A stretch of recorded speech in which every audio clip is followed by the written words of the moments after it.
राजभवन में जो गहलोत समर्थक विधायकों का धरना था वो खत्म हो गया है।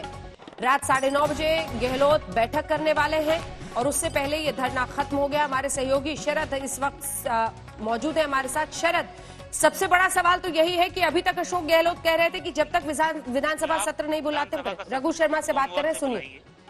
शॉर्ट टर्म नोटिस पे विधानसभा का सत्र 70 साल में कई बार बुलाया गया है।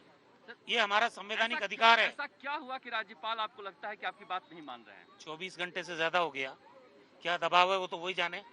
लेकिन जब हमारे पास बहुमत है, हमने बहुमत साबित भी कर दिया। यहाँ परेड करा दी, 102 लोगों की लिस्ट दी थी मुख्यमंत्री जी ने। जब आप धरने पर बैठे तो राज्यपाल महोदय ने क्या कहा? उन्होंने कहा मैं परीक्षण करा रहा हूँ। मैंने कहा किस बात का परीक्षण करा रहे हो आप? उसके बाद उन्होंने मुख्यमंत्री जी को बुलाया, हमारे राष्ट्रीय नेताओं को बुलाया, उनके साथ बातचीत की। उन्होंने कहा मेरे मन में कुछ क्वेरीज है, आप एक बार मेरे कहने से मंत्रिमंडल की बैठक बुला के उन क्वेरीज के जवाब दे दो। अब वो हमारे संवैधानिक प्रमुख हैं, हम उनका आदर करते हैं। अगर उन्होंने कहा है, उन्होंने ये भी भरोसा दिलाया है कि मैं संविधान के अनुसार काम करूंगा, किसी के दबाव में आके कोई काम नहीं करूंगा, आप मुझे मेरी क्वेरीज का जवाब भेजो। अब आप लोग मंत्रिमंडल की बैठक करेंगे और दोबारा से भेजेंगे? 9:30 बजे मुख्यमंत्री जी ने कैबिनेट की बैठक बुलाई है, उनकी क्वेरीज का जवाब दिया जाएगा। लेकिन आज तक कभी सत्र बुलाने के मामले में महामहिम राज्यपाल महोदय के द्वारा क्वेरीज हुई ही नहीं है आज तक। ये भी एक नया प्रयोग है।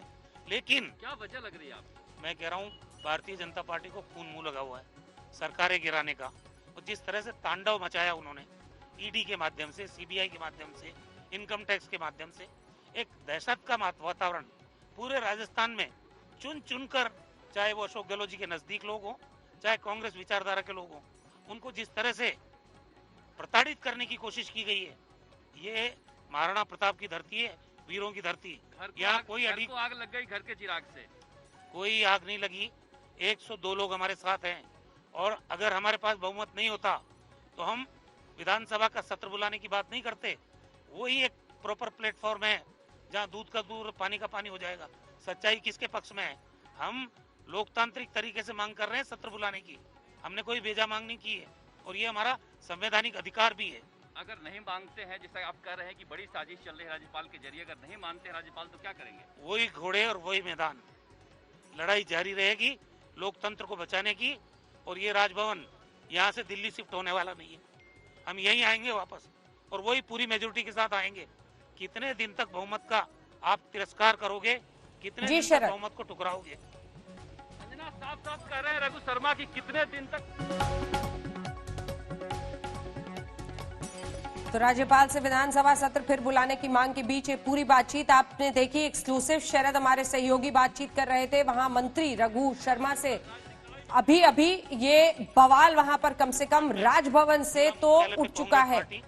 धरना खत्म हुआ है, हम कामयाब होंगे, ये सीएम गहलोत कह रहे हैं। आइए आपको दिखाते हैं, मौसमी हमारी सहयोगी वहां पर मौजूद थी तब ये धरना खत्म हुआ। राजस्थान टर्निंग पॉइंट होगा, मैं आपको कह रहा हूँ, देश की राजनीति में, जहाँ भारतीय जनता पार्टी की उल्टी गिनती शुरू करके हम दिखाएंगे।